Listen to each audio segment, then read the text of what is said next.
Saya lihat di YouTube nggak banyak yang ngebahas HP ini, padahal HP ini menurut saya lumayan bagus ya. Jadi sekarang saya mau bercerita tentang pengalaman saya menggunakan Vivo V50 Lite, 50, ya itulah pokoknya.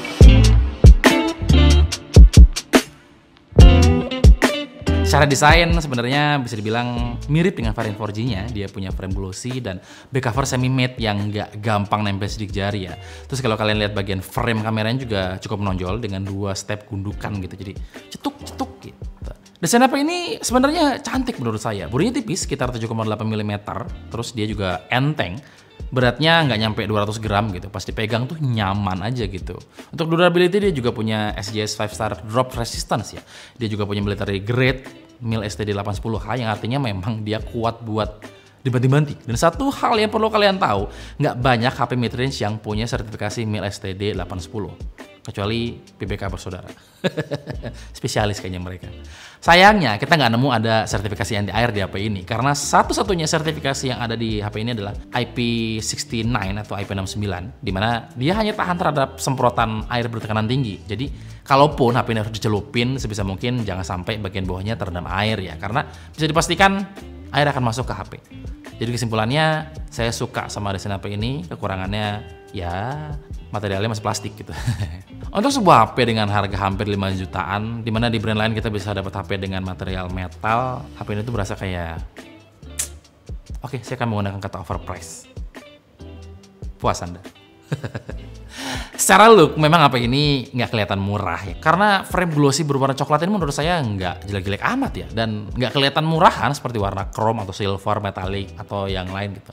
Udah sih itu aja gitu. HP ini punya layar berukuran 6,77 inch beresolusi Full HD Plus dengan panel POLED atau plastik OLED. Dia juga punya refresh rate 120 Hz. Dia juga punya tingkat brightness yang cukup tinggi yaitu 1300 nits dan bisa mentok sampai 1800 nits dalam kondisi peak. Layarnya bagus, saya suka, responsivitasnya juga oke, nggak ada keluhan, nggak kerasa ada latensi yang mengganggu juga. Untuk bezelnya sendiri menurut saya lumayan tipis, walaupun belum simetris, terutama bagian bawah yang terlihat masih sedikit tebel gitu ya. Tapi overall layarnya bagus menurut saya suka. Lanjut ke performa, varian 5G ini pakai SoC MediaTek Dimensity 6300, yang mana banyak HP yang pakai SoC ini, tapi dijual dengan harga yang jauh lebih murah. Bahkan Realme aja lebih murah daripada HP ini, saudaranya padahal. Performanya lumayan menurut saya, nggak jelek amat ya. Untuk main beberapa game juga lancar-lancar aja. Beberapa game yang selama ini saya mainin seperti Smash Legends, Tree of Xavier, Honor of King bisa berjalan dengan cukup lancar dan masih kompetitif menurut saya. Angka-angka yang didapetin dari aplikasi benchmark sintetis juga lumayan oke.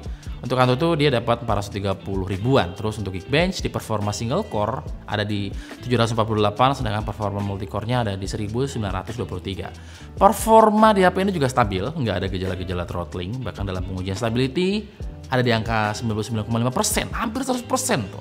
Yang artinya sistem pendinginan di HP ini tuh sangat optimal dan berhasil meredam panas dengan cukup baik, sehingga tidak mempengaruhi performa saat dipakai dalam waktu yang lama atau saat suhu naik. Untuk RAM berukuran 8GB yang tentu saja bisa kita extend menggunakan virtual RAM sampai 8GB lagi.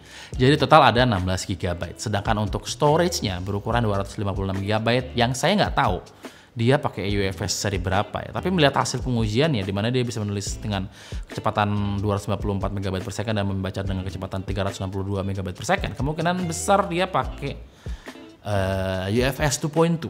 Mungkin loh ya. Sejauh ini performanya nyaman-nyaman aja, nggak ada keluhan yang berarti. Kalaupun memang harus komplain ya paling SoC-nya aja, karena di harga segini cuma dapat Dimensity 6300 tuh kayak gimana gitu.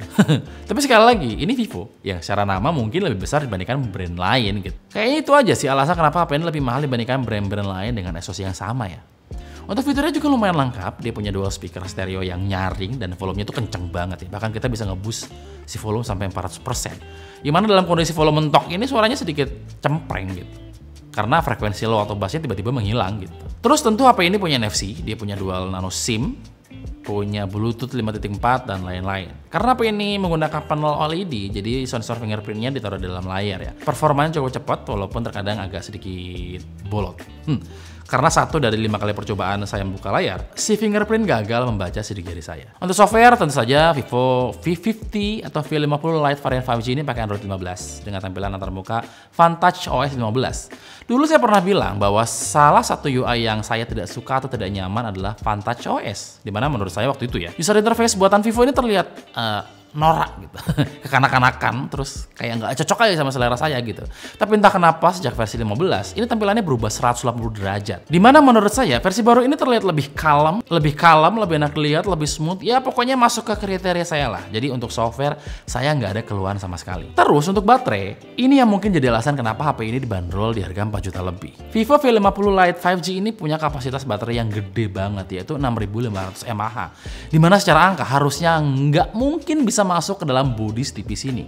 Kita semua tahu bodinya nggak nyampe 8 mm. Tapi seperti yang saya bilang tadi, dia punya baterai 6500 mAh. Ya jawabannya cuma satu, karena dia punya teknologi yang namanya BlueVolt, di mana dia mengembangkan baterai berbasis silikon karbon. Dan baterai silikon karbon ini mempunyai density atau kepadatan yang lebih tinggi dibandingkan baterai biasa. Itulah kenapa walaupun ukurannya kecil, dia punya kapasitas yang lebih besar. Daya tahan baterai di HP ini sih menurut saya gila, karena awet banget sob. Dalam pengujian dia bisa bertahan hampir 24 jam non-stop. Pada praktiknya untuk penggunaan casual dia bisa bertahan selama 2 hari loh. Saya merasa baterainya hanya sedikit lebih boros dibandingkan Vivo Y29. Yang saya nobatkan sebagai HP paling awet yang pernah saya coba. Nggak cuma baterainya yang besar dan awet, Vivo juga ngasih kemampuan fast charging 90 watt di HP ini, dimana dalam pengujian dia bisa mengisi baterai dari 5-100% dalam waktu 1 jam lebih sedikit. Dan ini sangat mengesankan menurut saya. Seandainya kalian bilang bahwa HP ini overpriced, kasih saya satu merek dari seri HP di range harga yang sama, yang punya kemampuan baterai sebesar, seawet, dan fast charging secepat ini. Tulis di kolom komentar HP-HP yang sanggup seperti itu. Terakhir kita bahas soal kamera ya. Total ada 2 kamera di bagian belakang dan 1 kamera di bagian depan. Kamera belakangnya punya setup 50 megapiksel kamera utama dengan sensor Sony IMX880. Dia punya bukaan f1.8 dan sudah punya PDAF atau Face Detection Autofocus. Sedangkan kamera keduanya adalah kamera ultrawide dengan bukaan f2.2 beresolusi hanya 8 megapiksel. Untuk kamera depannya cukup besar, yaitu 32 megapiksel dengan bukaan f2.5. Kualitas foto di HP ini jujur saya suka ya, karena menurut saya ini sudah cukup bagus loh. Detail masih sangat mudah ditangkap, terutama dalam kondisi terang atau daylight. Warna-warna juga menurut saya akurat. Tidak terjadi pergeseran warna, hanya saja saturasinya menurut saya cukup tinggi. Kita bisa ngelihat warna-warna kayak biru, hijau, atau merah, atau ungu, jadi terlihat lebih gonjreng gitu dari aslinya. Sedangkan untuk kamera ultrawide-nya sebenarnya kualitas fotonya bagus menurut saya, terutama untuk warna ya, karena tone warnanya itu nggak beda jauh dibandingkan lensa utamanya.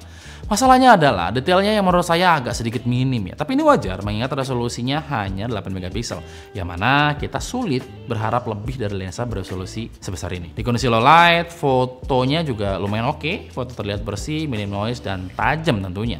Walaupun untuk mengambil foto yang low light yang bagus dan tajam diperlukan effort yang lebih, dimana kita harus mengambil foto dalam kondisi tangan yang stabil. Satu lagi yang jadi masalah saat mengambil foto low light adalah karena HP ini tuh nggak punya OIS, jadi benar-benar tricky ya. Kalau saya biasanya ngakali dengan cara nempelin siku ke badan, jadi bisa bikin si HP jadi lebih stabil. Untuk foto portraitnya menurut saya lumayan aja, nggak spesial. Di beberapa kondisi si HP dengan mudah bisa memisahkan bagian background dan foreground dengan cukup baik, tapi di kondisi yang agak rumit kelihatan banget kalau HP ini cukup struggling.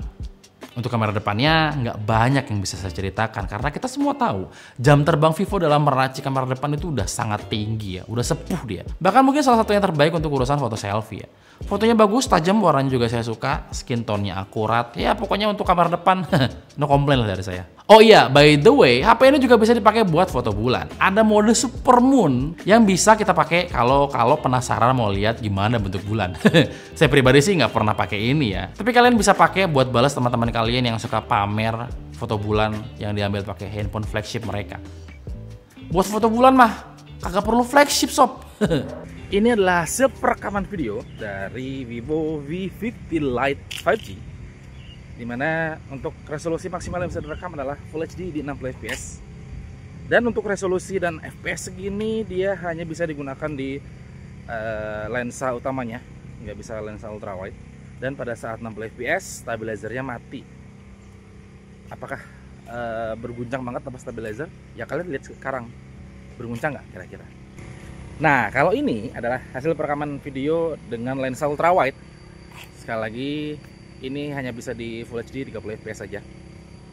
Jadi yang penting bisa merekam video di lensa ultrawide itu sebuah prestasi sendiri. Prestasi karena nggak banyak handphone mid range yang bisa merekam video di lensa ultrawide. Dan untuk hal itu saya apresiasi apa yang dilakukan oleh Vivo di HP ini. Nah, kalau ini adalah hasil perekaman video dari kamera depan, di mana resolusi yang bisa direkam maksimal di Full HD 30 fps. Dan seperti yang kalian lihat, videonya berguncang karena tidak ada stabilizer. Jadi tidak bisa berharap lebih. Ya beginilah, jangan dipakai buat ngevlog sambil lari-lari ya, karena pasti akan berguncang seperti ini. Seperti ini. Oh. Kesimpulannya, jujur saya suka sama HP ini karena dia terasa solid. Untuk semua skenario dia masih bisa diandalkan. Desainnya cakep, layarnya bagus, performa juga lumayan oke. Kameranya juga cukup oke dan baterainya itu luar biasa awet. Harga HP ini tuh kisaran 4,5 jutaan ya, dimana range harga segini tentu kalian punya banyak pilihan. Mulai dari Poco X7 series, terus nambah dikit dapat Samsung Galaxy A36 atau beberapa HP dari Tiongkok lain yang mungkin akan nawarin spesifikasi yang lebih tinggi dibandingkan HP ini. Jadi kalau kalian mau beli yang lain ya nggak apa-apa, silakan. Kalau saya pribadi, kalau harus milih, jujur saya akan lebih milih Poco X7 series ya. Either itu yang versi biasa atau yang versi Pro gitu. Karena menurut saya secara value saya bisa dapetin lebih dari yang saya bayarkan. Tapi bukan berarti HP ini jelek ya. Maksud saya kalau kalian memang butuh sebuah smartphone yang ngasih kenyamanan, ketenangan, dan jaminan purna jual yang lebih baik, menurut saya HP ini sangat layak buat dibeli gitu. Tapi sekali lagi, pilihan ada pada kalian. Jadi belilah smartphone yang kalian inginkan. Yaudah, segitu aja review singkat saya soal Vivo V50 Lite varian 5G ini. Klik tombol like kalau kalian suka dengan video ini. Dan kita akan ketemu lagi di video berikutnya. Iron pamit dan adios.